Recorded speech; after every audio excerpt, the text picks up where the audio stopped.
The Supreme Court's ruling on tariffs is deeply disappointing.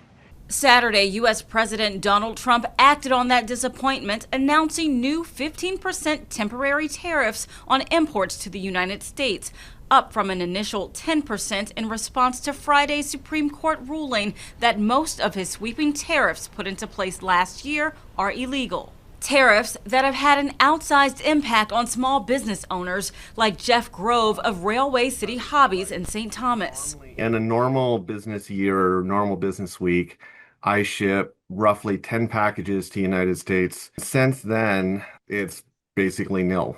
As Grove explains, he and other small business owners in Canada that import products from China get hit with tariffs in the U.S. en route to their shops up north, resulting in cost increases for both the seller and the buyer. The question now is what's next? With Trump's sweeping tariffs now null and void, many are seeking a refund for hundreds of thousands of dollars lost in import fees. But the Supreme Court's ruling does not give any guidance on how these businesses could be made whole.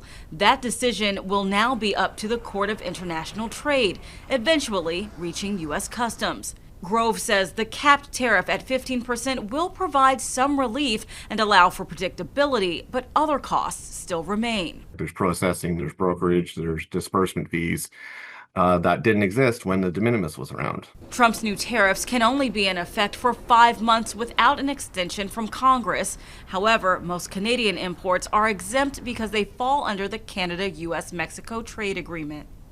Candace Cole, Global News, Washington.